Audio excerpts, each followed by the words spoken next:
छोटी मूंगफली, बिना दांत का बुढ़ा। ये शब्द बीजेपी नेता दीपक जोशी को कहे जा रहे हैं, ऐसा खुद जोशी का दावा है। और बाकायदा इसके लिए एक व्हाट्सएप ग्रुप बनाया गया है जिसका नाम मूंगफली दीपक जोशी रखा गया है। इसी ग्रुप में दीपक जोशी के लिए इन शब्दों का इस्तेमाल किया जा रहा है और ये सारे सनसनीखेज दावे खुद जोशी कर रहे हैं और इसकी शिकायत पुलिस तक भी पहुंच गई है। दरअसल हाल ही में शादी कर चर्चा में आए बीजेपी नेता और पूर्व मंत्री दीपक जोशी ने मंगलवार 16 जून को भोपाल के शाहपुरा थाने में मानहानि की शिकायत की। जोशी के अलावा उनकी पत्नी पल्लवी राज सक्सेना ने भी अलग से शिकायत की है। जोशी का कहना है कि उनकी दोनों पूर्व पत्नियां शिखा मिश्रा और नम्रता जोशी ने व्हाट्सएप पर एक ग्रुप बनाया। इस ग्रुप का नाम मूंगफली दीपक जोशी है। इस ग्रुप में दीपक जोशी को छोटी मूंगफली और बिना दांत का बुढ़ा कहा जा रहा है। जोशी का आरोप है कि ये सब कुछ व्हाट्सएप तक सीमित नहीं है, फेसबुक पर भी इसी नाम से कंटेंट फैलाया जा रहा है। शिकायत में कहा गया कि इन प्लेटफॉर्म पर उनकी तस्वीरों को क्रॉप करके गलत तरीके से वायरल करने की धमकी भी दी जा रही है। जोशी की पत्नी पल्लवी के मुताबिक उनकी वैवाहिक पहचान पर सवाल उठाए जा रहे हैं। उनकी तस्वीरें बिना अनुमति इस्तेमाल हो रही हैं और ये साइबर उत्पीड़न का मामला बनता है।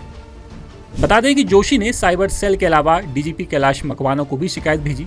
दीपक जोशी ने 10 सूत्र से बातचीत में कहा कि अगर शिखा मिश्रा की कॉल डिटेल की जांच की जाए तो प्रदेश के 4 से 5 बीजेपी नेताओं और 2 कांग्रेस नेताओं से हुई बातचीत का खुलासा होगा और एक बड़े षड्यंत्र की परतें सामने आ सकती हैं। हालांकि जोशी ने इसे सीधे तौर पर राजनीतिक साजिश करार नहीं दिया। जोशी ने कहा कि पूरा मामला कथित तौर पर प्लान बी के तहत फैलाया गया। उनका दावा है कि जिन महिलाओं ने खुद को उनकी पत्नी बताया है, अगर उनके पास विवाह से जुड़ा हुआ कोई प्रमाण है तो उन्हें सार्वजनिक करना चाहिए। उन्होंने कहा कि सिर्फ आरोप लगाने से शादी सिद्ध नहीं हो जाती। दीपक जोशी ने कहा कि उनकी पहली पत्नी का निधन हो चुका है और उसके बाद उन्होंने विधि सम्मत शादी की है। अब सवाल उठ रहे हैं कि क्या सिर्फ ये पूरा एक निजी विवाद है या फिर इसके पीछे कोई बड़ा राजनीतिक खेल चल रहा है। दीपक जोशी के आरोपों ने प्रदेश की राजनीति में एक नई चर्चा जरूर छेड़ दी है। इस मामले में शाहपुरा थाना प्रभारी संतोष मरकाम ने बताया कि पूर्व मंत्री दीपक जोशी सोमवार देर रात करीब 11 बजे एक लिखित आवेदन पेश करके गए। आवेदन के आधार पर मामले की जांच कर नियमानुसार कार्रवाई की जाएगी। ये रिपोर्ट पूर्व मंत्री दीपक जोशी के लगाए गए आरोपों और दर्ज शिकायत पर आधारित है। संबंधित पक्षों का पक्ष जानने और जांच पूरी होने के बाद ही तथ्यों की आधिकारिक पुष्टि संभव होगी। अब फिलहाल पुलिस मामले की जांच कर रही है और देखना है कि इस मामले में और क्या क्या निकल करके सामने आता है। लेटेस्ट,